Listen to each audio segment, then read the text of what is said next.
Okay, let me start. So I'm happy to start the last session of the highlights of algorithms. And we have 3 talks. The first talk is a survey on learning with labeled noise. And the speaker is Ilias, Diakonikolas, which has done a lot of work. Maybe I hope to pronounce your last name correctly. Probably not. It's good. It's good. It's good. Okay. Has done a lot of work on learning with noise, and he will tell us about this. Okay, and of course, you all know by now that questions are through the chat. And later, if you have more, then it'll be through the Slack. All right, thank you, Yossi. So thanks to the organizers for actually running this conference under these circumstances and for inviting me to give a talk. So let me share my screen. Let's see.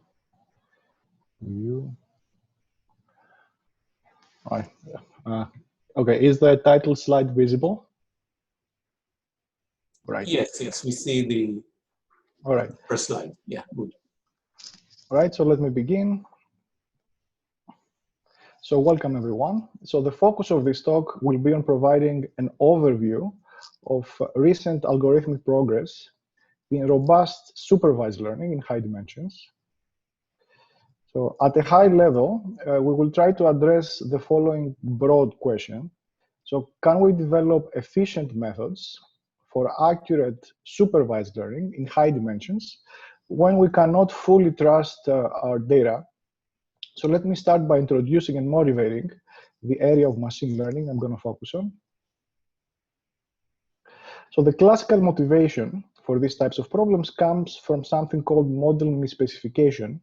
So this means that any assumption we make about the statistical model generating our data can be valid only approximately. And as a result, we need estimators that are robust to deviations from these idealized assumptions. So in the next minute or two, I will touch on one practical challenge from the field of adversarial machine learning that serves a modern motivation for this line of work. So a natural motivation for the kind of ML theory problem I'm going to talk about comes from a phenomenon known as data poisoning.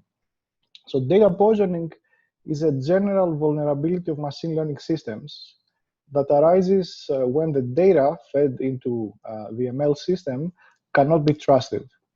So imagine a system whose data are collected from various users, and we have a small fraction of malicious users that can add fake data to manipulate the system. For example, they can manipulate some of the labels.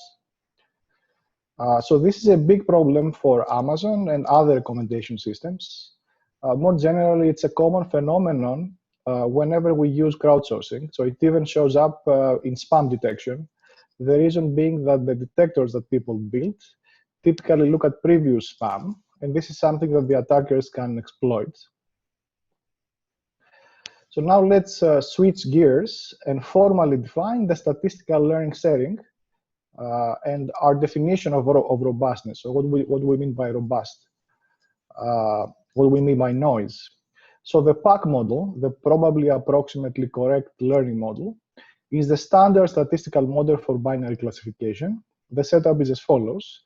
So there is a known class of functions, calligraphic C, that is assumed to contain the target function, the function we want to learn.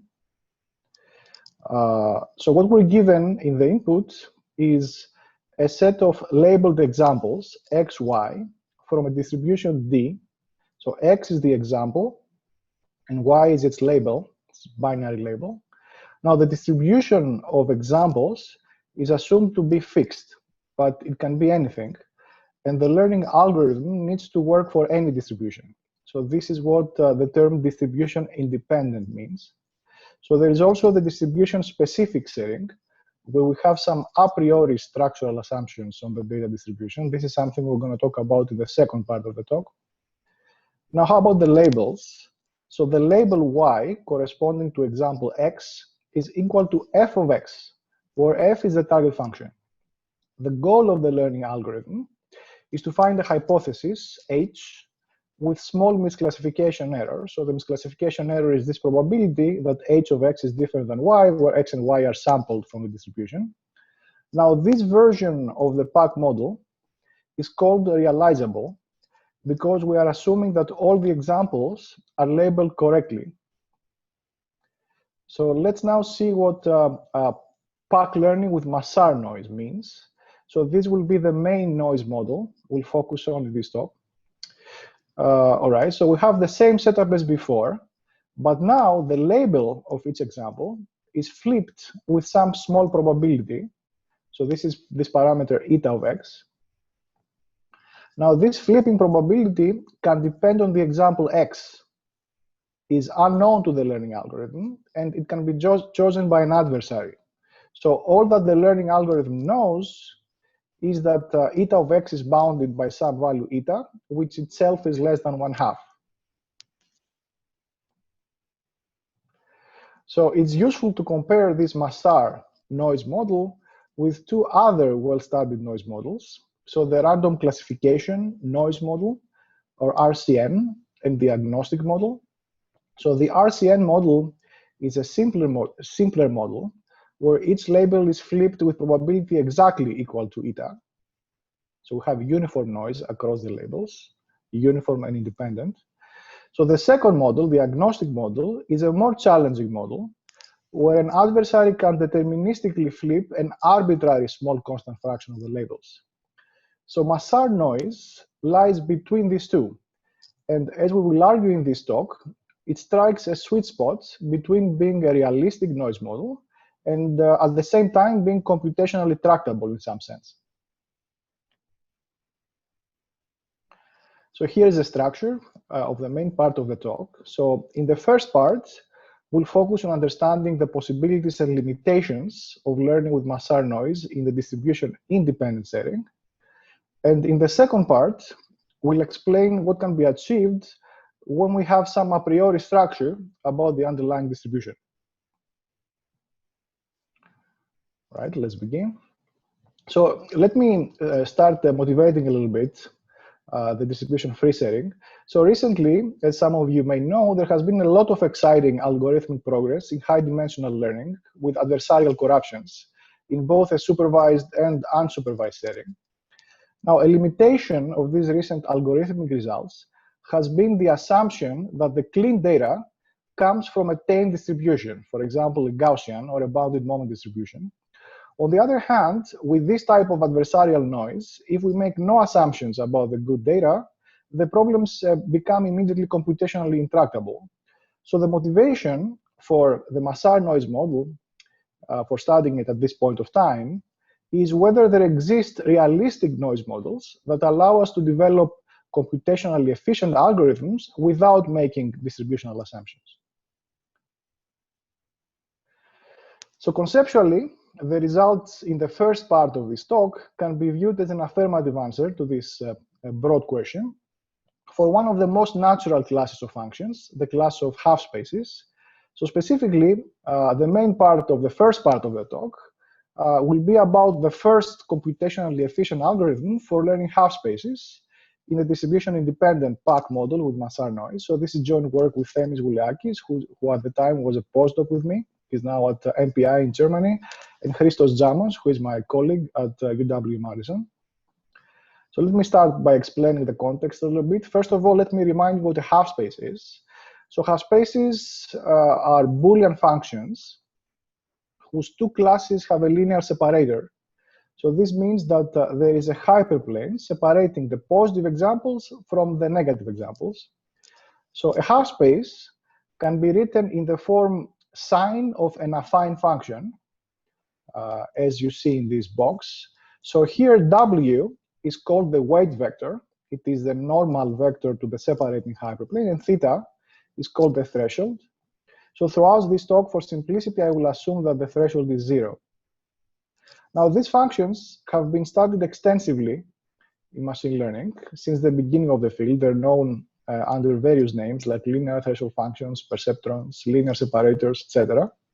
Perhaps the first occurrence of these functions in ML was in Rosenblatt's perceptron algorithm, which we'll actually see a little bit later in the talk. So, how hard is it to learn half spaces in all these different models, in the realizable model and these three different noise models that I described? So the first question is information theoretic. So in terms of sample complexity, so polynomially many samples in the dimension and 1 over the accuracy suffice in all these models. On the other hand, the computational complexity of learning is a different story. So it depends a lot on the underlying model. So without noise, the learning problem for half space is just linear programming. Okay, it can be solved efficiently. Now with random classification noise, so this was the simpler noise model where the noise is uniform across the labels. So the learning problem is more challenging, but it's still solvable in polynomial time. There's a beautiful paper from the 90s by Blum, Friis, Kannan, and Vempala. Now for the more challenging agnostic model, the problem is known to be computationally intractable. In fact, it's hard even for weak learning. Even if we want to get any non-trivial hypothesis, the problem is hard, not only for strong learning. And for the intermediate model of Massar noise, which is the main focus of this talk, before the result that I'm going to describe, the algorithmic question was wide open. So let me focus a little bit on Massar now. So in fact, so the problem of learning half spaces or any non-trivial concept class with Massar noise in the distribution independent model has been open since the 80s. I think it was first posed in 1988 by Sloan. And specifically, even the following very basic version of the problem, which I think was highlighted in Avrim's tutorial in Fox 2003, remained open. So let me read what this says, that if we give given examples from a disjunction, so an OR of Boolean variables, with the Massar noise rate eta being 1%, we didn't even know how to get error 49%, right? So to summarize, so no progress has been made before the work I'm going to describe on this problem in the distribution free setting, even for very basic class of functions, very special cases of half spaces. But it should be noted that efficient algorithms were known under strong distributional assumptions. For example, if the points were promised to be uniformly distributed on the unit sphere, and we'll come back to elaborate on this in the second part of the talk. All right, so I can now formally state the main result of the first part of the talk. So we give an efficient algorithm for learning half spaces with Massar noise that guarantees misclassification error eta plus epsilon, where eta is the upper bound on the noise rates. And the algorithm has running time that is polynomial in the dimension, 1 over epsilon, and the bit complexity of the example. So this is this parameter b in the statement of the theorem. Now, before I give you an idea about how this algorithm works, let me make a few remarks. First, let me note that our algorithm is not proper. So this means that it does not output a half space as its hypothesis. The hypothesis is somewhat more complicated. In particular, it's going to be a decision list over half spaces. The misclassification error that we achieve, it is equal to eta plus epsilon, or bounded by eta plus epsilon, where eta is the upper bound on the noise, while the best possible one can achieve is opt plus epsilon. So here, this parameter opt is what you would expect. So it's the minimum possible misclassification error achievable by any half space. And it's not hard to see that it is equal to the expectation of eta of x. So eta of x is the noise function, where x is drawn from the distribution. And since eta of x is at most eta for every point x, it's easy to see that opt is at most eta, but of course it could be much smaller. But let me iterate that this is the first algorithm that achieves any non-trivial guarantee for this problem in sub-exponential time, even for disjunctions. All right, so let me give you some intuition about the problem in the next 5 minutes. So to make things simple, I will assume that the data is well separated, meaning that all the examples have distance at least gamma from the separating hyperplane. So here is a picture. So we assume we are trying to learn a half space, let's say over the unit ball, with separation gamma. So here W star is the optimal weight vector. Okay, and this parameter gamma in machine learning is known as the margin. Okay, no examples are going to land inside. Now let's think how we would solve the problem in this case for various types of noise. I mean, our actual objective function is just the misclassification error, this probability that h of x is different than y. This is sometimes called a risk and can be written also as an expectation. Of course, we cannot just use directly this objective function because it is non-convex, it doesn't behave well. So the most basic thing to do in machine learning when you're presented with such a problem is to use something which is called a convex surrogate. So this is some kind of convex relaxation, which is similar to what we do in combinatorial optimization, but not identical. So in particular, what happens here is that we actually relax the objective function and not the feasible set. So let's see what the convex surrogate approach gives for various settings. Again, we're in the large margin case. So in the realizable case, when there is no noise, so if you know anything about machine learning, you know that we can use a perceptron algorithm to solve this problem. So large margin, no noise.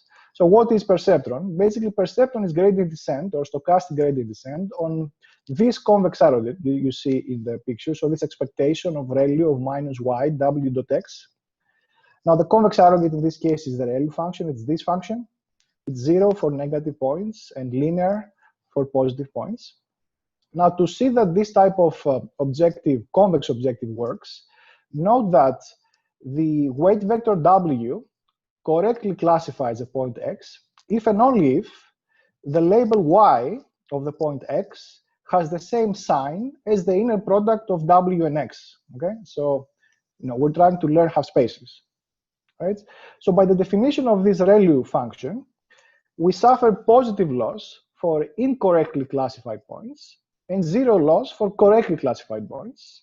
So the minimum of this objective function is the optimal weight vector W star. All right, so this is a pedagogical introduction. So let's see what happens with random classification noise. How do we handle random classification noise in this setting? Recall that this is the simple noise model where every label is flit with probability exactly equal to eta. So it is not difficult to see that we cannot use the same convex surrogate. We cannot use the ReLU anymore. But since we know the expected effect of the noise exactly, so there is a simple correction to the ReLU that works. Now the modified surrogate we use in this case is something that we call the leaky ReLU with leakage parameter set to roughly eta.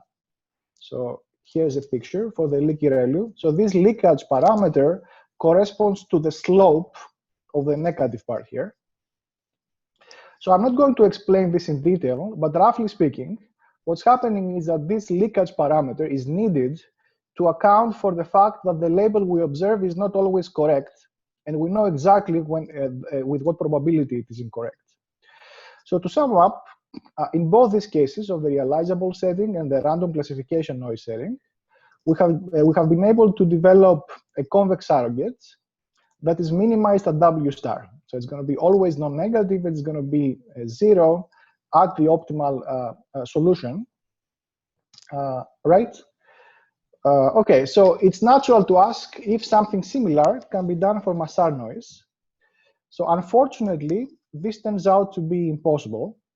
Specifically, we show that even for the large margin case, no convex surrogate works with Massar noise, in the sense that for any convex surrogate, there exists an instance, so there exists a distribution, where the optimal solution will have, for this convex surrogate, will have misclassification error 50%. So it gives us something completely trivial.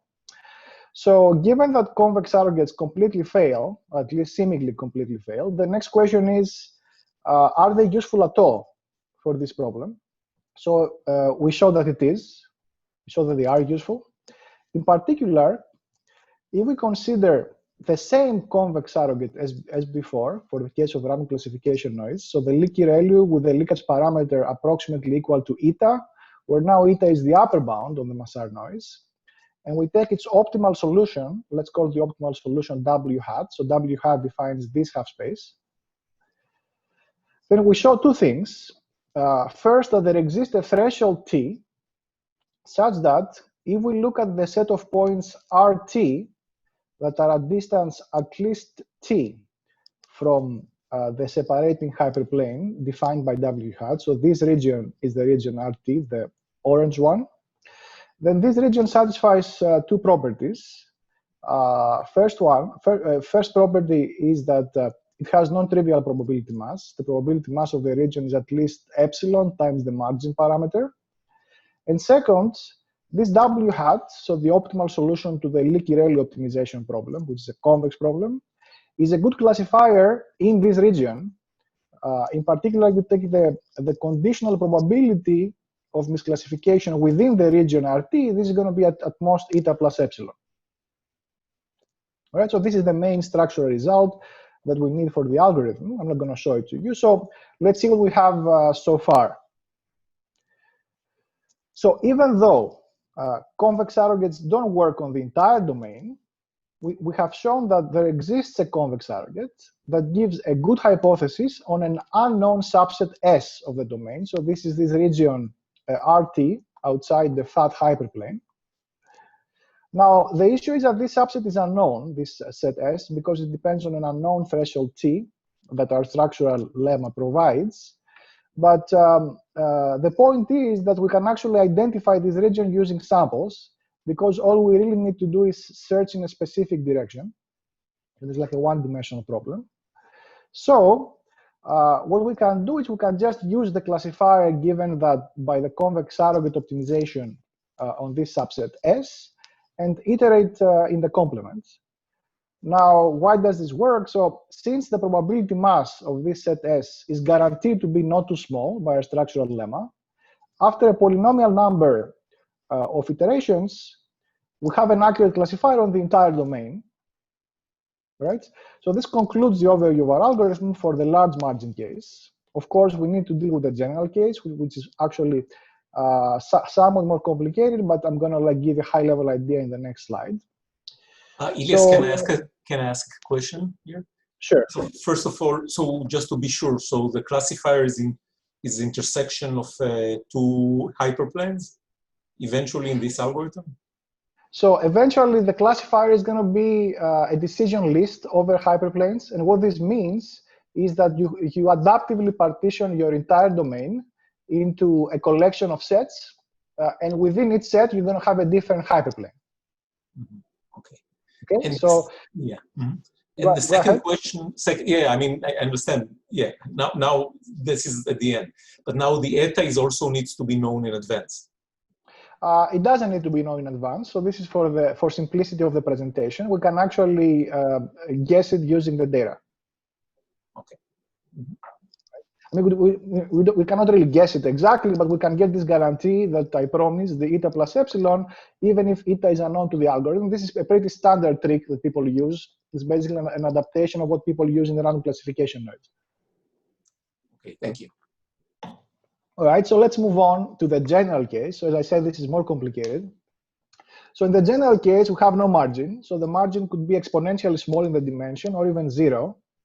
So the idea here is to reduce the general case to the large margin case. This is actually not a black box reduction, but it can be pushed through. So a technique to do this was given in a beautiful paper by Danagat and Vimpala in 2004, itself an improvement of a similar idea that was in the original Blum et al. Paper. So here is the key lemma in their work. So to spare you from the formal details, the idea is that we can use a pre-processing routine that runs in polynomial time that slightly modifies the distribution of the examples and guarantees a weak margin property. Okay, in particular, after this pre-processing is run, we have a guarantee that there exists an explicit margin parameter sigma that is not too small. So sigma is going to be inverse polynomial in the dimension and the bit complexity, such that any hyperplane, let's say through the origin, has at least a non-trivial probability mass of the modified distribution at distance at least sigma from it. All right, so we can use this essentially in a black box manner. And if we actually go through this route, the sample complexity of the reduction is going to scale polynomially with the bit complexity of the samples. So you see here the sample complexity with polynomial in D, 1 over epsilon, which is something that we expect, but also polynomial in B. In general, this dependence on B is not desirable. And in fact, we know that the sample complexity of the problem itself does not depend on B. So let me close this section by mentioning that in very recent work with Kane and Zamos, we have been able to design a different reduction that removes completely this B dependence. All right, so let us close our discussion about half spaces with some very recent follow-up work. So recall that the algorithm that we described does not output a half-space hypothesis, so it's not proper. So it turns out that this is not inherent. So building on the ideas that I described, Chen et al. Recently gave a proper learning algorithm, achieving the same error guarantee of eta plus epsilon. Moreover, the same authors, by observing a connection to the correlational SQ model, showed that achieving an optimal error guarantee of opt plus epsilon, where opt is the optimal misclassification error, requires superpolynomial time for a broad family of algorithms known as statistical query algorithms. So this is strong evidence that we cannot get the optimal error in polynomial time. So in summary, we have described the first efficient algorithm for distribution-independent pack learning of half spaces with Massar noise. The algorithm achieves misclassification error eta plus epsilon, where eta is an upper bound on the noise rates. We have also seen that achieving the information theoretically optimal error is likely computationally intractable. So here is the picture. So half is the trivial error, opt is the optimal error, and that we have seen is impossible, and eta is the error that our algorithm achieves. So recall that opt is always at most eta, and it can be much smaller. So in general, there is a huge gap between the current upper and lower bounds. So the main open question here is whether we can achieve a constant factor approximation to opt, or any reasonable relative approximation, get an error of any function of the form g of opt, where g goes to 0 with opt. So this is a challenging open question that I would like to see resolved in the near future. Ilias, there is a question. Yes? Is the data set still assumed to be separable in the general case? It's separable before the noise is added. After the noise is added, we don't need that assumption. So so we handle Massar noise in the general case. Does it answer your question? Chris, yeah, it says that, yeah, it answers. Yeah, thank you. All right, let's move on. So this is the end of the story regarding half spaces in the distribution independence setting. So what can we say for other families of functions? So one way to address this question is from the point of view of boosting. So let me give you the world's shortest introduction to boosting. So a boosting algorithm is a technique for combining the outputs of a learning algorithm that has low but non-trivial accuracy to obtain a hypothesis of higher accuracy. So the usual setup is that we have a weak learner. So a weak learner is an algorithm that achieves low accuracy. So this is half minus gamma here. So gamma is the advantage, half is the obvious, the trivial bounds. But having the weak learner work under any distribution. So what the boosting algorithm does is that it runs the weak learner as a black box on many different distributions that are adaptively constructed, and at the end combines somehow the outputs of all these weak learners into a final hypothesis that somehow has better guarantee. So boosting was introduced by Shapira in the early 90s in the machine learning community. It has become one of the most studied areas in ML. It's actually a tool widely used in practice.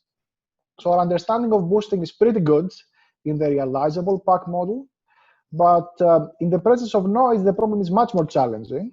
In particular, few algorithms in the literature work with provable guarantees in the presence of noise. So we have algorithms for random classification noise and agnostic noise, but we don't have algorithms, boosting algorithms in the presence of Massar noise. So in collaboration with Russell and Pagliaggio, Daniel Kane, Rex Lee, Jess Sorel, and Christos, we recently gave the first boosting algorithm for distribution-independent Massar learning. So the algorithm works for any concept class and boosts any weak learner to a strong learner with misclassification error eta plus epsilon. Again, eta is the same parameter as before, it's the upper bound on the Massar noise. Now, by combining this theorem with simple weak learners that we can get for various classes of Boolean functions, we can obtain strong learners for all these classes. All right, so this completes the first part of the talk on distribution-free learning. So I'm ready to move to the second part. So if there are any questions, I'm happy to take them now.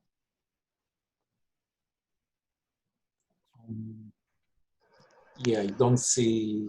All right. So we're ready to move to the second part of the talk, that's distribution-specific learning. So far, we've seen that we can efficiently obtain good but not optimal error for Massar learning in the distribution-free setting, and that obtaining optimal error is very likely computationally hard.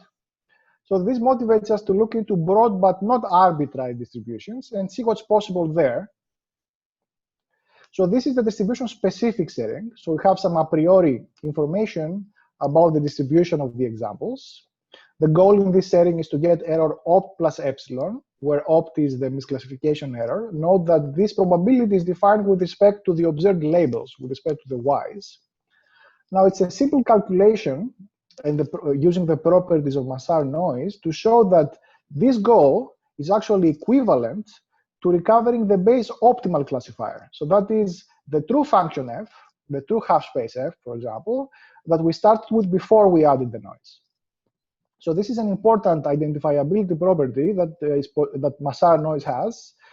So it's always information theoretically feasible to recover the true function, which is not true when we have, for example, agnostic noise. Now, in the distribution-specific setting, several polynomial time algorithms have been known for simple distributions. For example, we have polynomial time algorithms for the uniform distribution on the sphere, so this is a very strong assumption.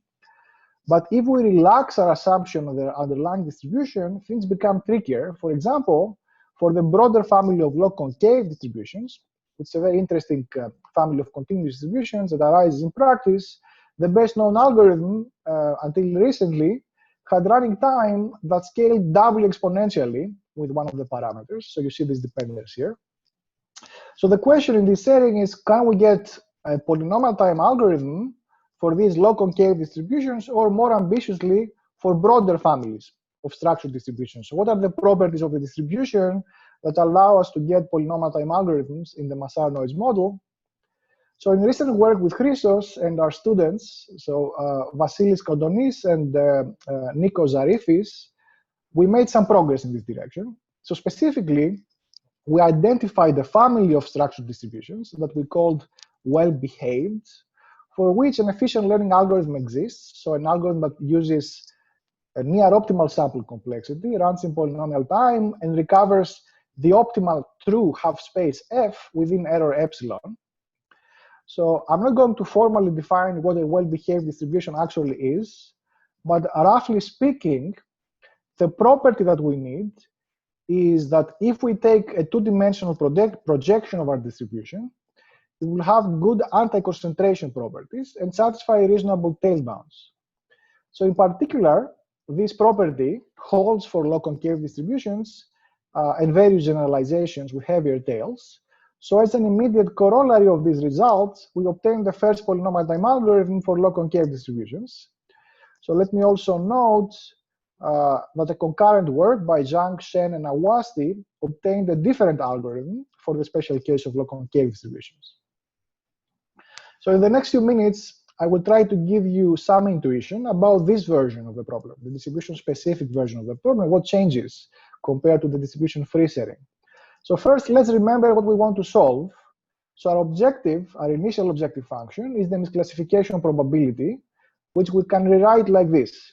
All right. So again, recall that we suffer loss of 1 if y and the inner product of w and x, so w is our current hypothesis, have different signs, and loss 0 otherwise. So this is, of course, not easy to solve directly because the objective is non-convex. So a standard method which we have mentioned already in the first part of the talk is to replace this step function, okay, so the characteristic function of this set, by a carefully selected convex function g. So this would be our convex surrogate. So that would be the convex relaxation that's natural to use in machine learning. So replace the this function by some convex function g.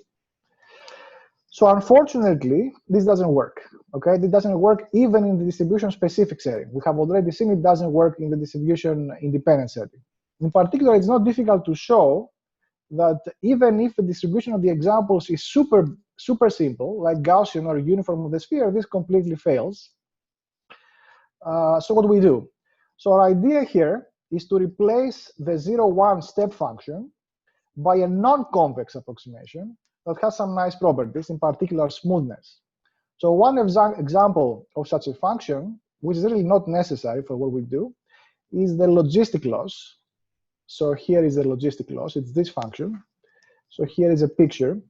So note that this logistic loss has this parameter sigma. So when this sigma goes to 0, the logistic loss approximates the step function. So this blue curve becomes closer to this red 0-1 function. All right? So that's what we're going to do. Of course, it's not clear that we have made any progress here. So we started from a non-convex problem, and we ended up with another non-convex problem. So why is this new non-convex relaxation better than the new one we started with from an algorithm standpoint? In particular, it's not even clear we can approximate the global optimum of this new non-convex objective. The point here is that we don't really need to approximate the global optimum. We show that any approximate stationary point suffices. So in more detail, any point with small gradient is enough for the purposes of our learning problem. So here's the formal lemma. So it says that if the parameter sigma, which controls how close this smooth approximation is to the step function, is taken to be sufficiently small, then any weight vector W that defines a half space that's far, has large angle from the optimal half space W star, has large gradient. Okay, so that's the structural result. And once we have such a result, the algorithm is straightforward. So the corollary is that any method that efficiently converges to stationarity can be used as an algorithm for this problem. And in particular, we can just use standard stochastic gradient descent. So this is the algorithm. Run SGD on this particular non-convex objective. All right, how do we prove this lemma? So for simplicity, let's look at the two-dimensional version of the problem. When the distribution is uniform, let's say over the unit ball. So here is a picture. So this green half space, W star, is the optimal half space. And this black half space, defined by this weight vector W, is a candidate half space with large angle from W star. And the goal is to show that W will have large gradient for a specific objective function. This is what we want to show. Now observe that since we're optimizing over the unit sphere, the gradient of this objective will have a 0 radial component. It will be a vector that is perpendicular to W. So the goal is to show that this vector is non-zero. Note that when we run SGD, what's happening is that we draw a sample X from the distribution and then update according to the gradient of that point X, right? All right, now we have two kinds of points in the space. We have these blue points, and if you do the calculation, you'll see that these blue points actually help. So their gradients point left, so towards the optimal half space. So these are the good guys in some sense. And we have these red points from this red region, whose radiance point to the right, so they point away from the optimal half space. So these are the bad guys that we try to handle. Now, since the distribution is uniform for this intuition, it might seem like the blue region will have much larger contribution than the red region because it has much larger area. But unfortunately, this is not true. So it turns out that the noise decreases the contribution of the blue region by a factor of 1 minus 2 eta, okay, where eta is the upper bound of the Massard noise. So if eta goes to half, 1 minus 2 eta goes to 0. So really, the noise scales down the contribution of the blue region. So it could be the case that if we look at the gradient contribution of the blue region and the gradient contribution of the red region, these two quantities cancel out, and the gradient at this point is actually 0. So the way we fix this is by using this parameter sigma in the definition of our non-convex surrogate objective, this logistic loss. So the idea is that when we pick this sigma to be sufficiently small, we essentially reweight the samples so that only samples that are at distance roughly sigma from the current half space, the half space defined by W, will have non-trivial contribution to the gradients. So here is how the picture looks like when we set sigma to be sufficiently small. This is an approximation. So what's happening here? Observe that the ratio of the blue region in terms of areas, of the blue region and the red region increases as sigma decreases. We take a smaller slab, we get a bigger ratio. So for small enough sigma, the blue region will have much larger contribution of the red region. This can basically counter effect this 1 minus 2 eta downscaling factor. And as a result, the gradient of the point will be large. So therefore, by picking sufficiently small sigma, we rule out any bad hypothesis from being an approximately stationary point, and everything works out. So are there any questions about this analysis?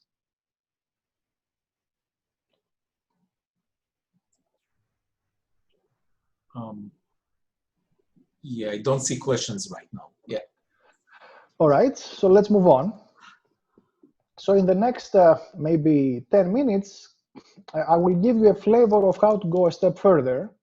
So are there even more challenging noise models than Massar noise for which positive results are possible in the distribution-specific setting? So recall that the Massar model assumes that the flipping probabilities are uniformly bounded by a constant which is less than half. So there is a stronger noise model in the literature called Chibakov noise model. So Chibakov is a famous statistician. And this model allows these flipping probabilities to be arbitrarily close to half for a fraction of the example. So here is a definition that eta of x is going to be again the flipping probability, exactly the same setup. But it is possible that eta of x is arbitrarily close to half. And in particular, this can happen with for a smaller fraction of the domain as we go closer to half. So this is the only condition that we assume, that the probability that eta of x is greater than half minus t for any t positive, it's gonna scale as t to the alpha divided by 1 minus alpha. So this parameter alpha in the exponent here, basically it quantifies how strong the noise is. In particular, the noise becomes more challenging as this parameter alpha goes to 0. And this affects the complexity of the problem. Right, this model, this Chibakov noise model, has been very popular in the learning theory community. So people have extensively studied this model from a sample complexity point of view over the last 2 decades. So in terms of sample complexity, again, things are fairly well understood. So we know, for example, that polynomially many samples are enough for most concept classes of interest and half spaces in particular. But the algorithmic equation is much harder in high dimensions. In particular, until very recently, no non-trivial algorithm was known, even for very simple distributions, even if the distribution is uniform or Gaussian. So what can we do in this setting? So in very recent work with Kondonis, Jamos, and Zarifis, we were able to give a quasi-polynomial time algorithm for learning half spaces in this model. So the algorithm recovers the optimal half space f within error epsilon and has running time quasi-polynomial in 1 over epsilon, so d to the log 1 over epsilon.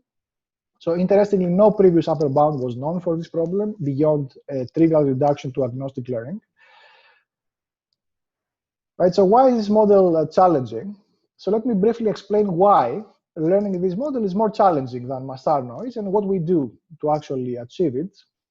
So at the high level, the difficulty is the following. So recall that our previous algorithm for Massar noise, that basically captures what people were doing for Massar noise in the past, used the following idea. The idea was to restrict our attention to a small band around the candidate half space W and look at the intersection of this band and the disagreement region between the current hypothesis W and the optimal half space W star.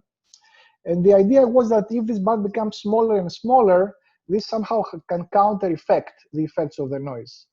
So if we do this type of thing with Cherenkov noise, it's quite possible that all the points in this small region that we're looking at have flipping probabilities super close to half. And as a result, the useful signal that these points provide may not be strong enough for us to get anything interesting. So we cannot overcome the effect of the remaining points. So how do we overcome this obstacle? So let's look at the following easier problem. So I give you a candidate vector W, so a weight vector for a candidate half space, and I want you to certify to me if it is close to the optimal half space W star or not. So we want to solve this easier certification problem. So the idea of how to do this is that we can view such a certificate computation as a non-negative reweighting of the points. So in particular, we have the following fact. It's a very simple fact, whose proof is just a two-line calculation. So here is what it says, that if we have a weight vector W that is different than W star in the sense that it leads to a different half space, so it's not the same function, then there exists a non-negative reweighting function T. So this is a function on the points, such that the expectation over the distribution y, over the distribution xy of T of x times the standard quantity, so inner product of W and x and y is negative. And on the other hand, if we actually take W to be equal to W star, then it's not difficult to see that this expectation is going to be non-negative for any non-negative function T. So to see how to prove the lemma for the case of W being different than W star, for example, we could pick T of x to be the indicator function of the disagreement region between W and W star, right? So to certify optimality or to certify non-optimality, it suffices to find a non-negative function T of this form. Now the problem is that this problem in full generality, it's information theoretically and computationally hard, so there is no reason to believe that a simple function T of x exists, but we'll see how to handle that. But the point is that once we have such an efficient certificate algorithm, then we can use it in a black box manner to approximate the optimal half space W star. So there are a couple of things to see how to do this. One thing is to view this type of certificate computation as some kind of separation oracle, and then use ellipsoids. Or a cleaner method, in my opinion, is to use online convex optimization. So just plug in a standard regret analysis and get that. Right? So, so our main lemma is that if our underlying distribution of the domain is well behaved in the sense of the previous part, so it has some nice concentration and the concentration properties, then we can actually find an efficient certificate. So there is an efficient algorithm to find the certificates.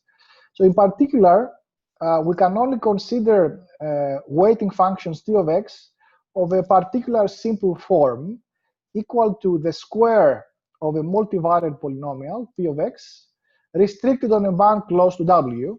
So our certificate function is going to be this function. It's going to be some polynomial P of x squared times the characteristic function of a band close to W. Right? Of course, we need some additional constraints of this polynomial. And what we're able to show is that there exists a polynomial of low degree, of degree k, which at most logarithmic in epsilon, such that this function T of x can be used as a certificate. So there are two questions. One question is a question of existence, and the other is a question of computation. So how do we prove that such a polynomial exists? So it's a non-trivial construction, but it's explicit, and it uses Chebyshev polynomials as a crucial part of the construction. And algorithmically, once we have the existence, we can identify such a function T of x, if such a function exists, by solving an appropriate SDP. So what the SDP does is that it checks the required condition over all squares of polynomial of degree k. So overall, this leads to a quasi-polynomial time algorithm, the reason being that the computation of the certificate requires quasi-polynomial time. So the obvious question is if this is something we can improve. So is there a polynomial time algorithm for learning how spaces with Cherenkov noise in this distribution-specific setting? So it turns out the answer is yes. So to achieve this, we use the same certificate-based framework with a much more sophisticated algorithm to find the certificate. This is a new work with the same co-authors and Daniel Kane. All right, so this completes the technical part of the talk. So in the next few minutes, I'm going to wrap up. So the work that I described only scratches the surface of the possibilities ahead in robust learning. So it's part of a broader agenda to develop a general theory of robust learning high dimensions. So let me summarize. So I described the first algorithmic results for distribution-independent learning with Massard noise. The conceptual message of those results is that it is possible to obtain noise-tolerant learning under arbitrary distributions for reasonable noise models. And in the second part, I gave you optimal learning algorithms with either Massard or Cherenkov noise under structured distributions. So there are several concrete directions and opportunities for algorithms people to contribute, some of which we have mentioned already. So here are some more. So for example, we can look at more general classes of functions, more general distributions, applications to data poisoning. We have some ongoing work on that. So a conceptual question is whether there are other natural semi-random models. So the Massard model, the Cherenkov model, they are special cases of semi-random models, in which we can learn efficiently in the distribution-free setting or under weak assumptions about the underlying distribution. So at this point, I'm happy to take questions. Okay, thank you, Ilias. So please, if you have questions, please write them in the chat and I'll ask them. So while people are thinking about it, let me ask, can you also, so you use the Massard noise, you solve for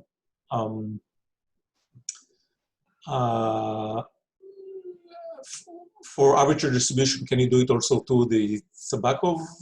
I'm not sure how to pronounce it. Distribution, or it's known that it's impossible. No, the same technique that we used for Massard noise, it gives some guarantee for distribution-independent Cherenkov noise, but it's inherently weaker. So we can use the same technique to get something, to get a weak learner, to get error better than half, but this error is not going to be that great, and we don't know how to improve it. So basically, in the Massard noise model, if you remember, we gave an error of eta, where eta is this upper bound. So in the Cherenkov noise, there is no such parameter. It's a more complicated function of the alpha and capital A parameters of the model. So we can use the same technique that we discussed for the distribution-independent Massard to get something for Cherenkov. But it's not particularly strong. And the techniques that you mentioned about boosting doesn't work here, I guess. Because you mentioned that you can make weak learner to strong. Yeah. So what's exactly the question? You cannot boost it. I mean, you said that you can boost a weak learner to a strong learner. Right. So this is something that applies to the distribution-independent setting. So it says that if we have a weak learner that works for any distribution and gives us any non-trivial accuracy, then we can boost it to a learner that has error eta plus epsilon in the Massard noise model. But only the Massard model. Yeah, for Cherenkov, we're thinking about it, but in general, it's a tricky question. But let me know that there is a major difference between distribution-specific and distribution-independent. Once more, in a distribution-specific, we can get something. In the distribution-independent, we can get something. We'll get something like eta, while in the distribution-specific, we can get the optimal error. So there is a major qualitative difference between the two that turns out to be inherent.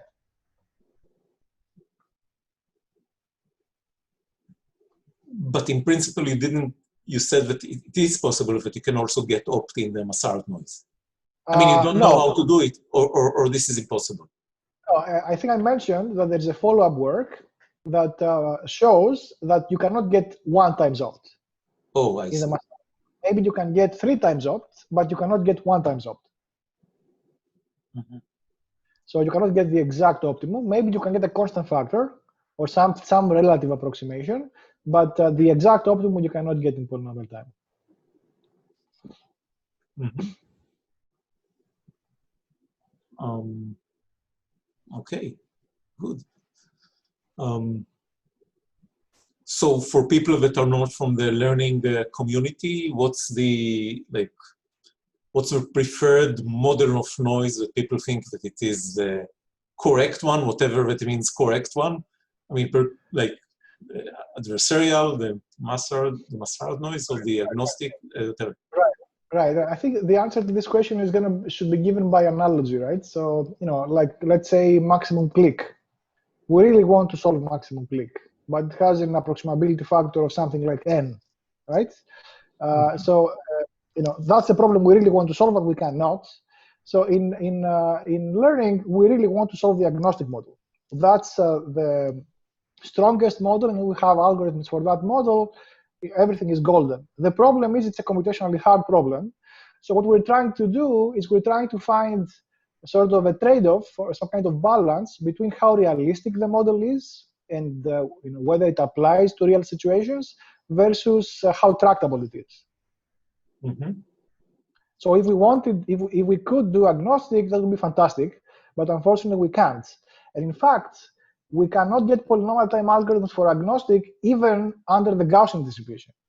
So the results that I described in the last part of the talk on distribution-specific Massar, these types of running times, these polynomial time running times, are provably impossible for the agnostic, even under those distributional assumptions. So there is a separation between these two models, even for specific distributions.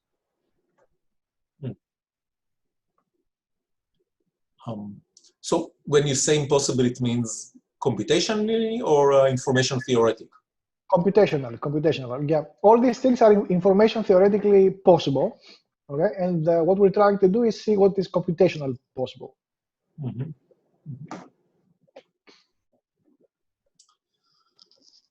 Okay, so I see that there are no other questions. So thank you, Ilias, for the great talk. And yeah,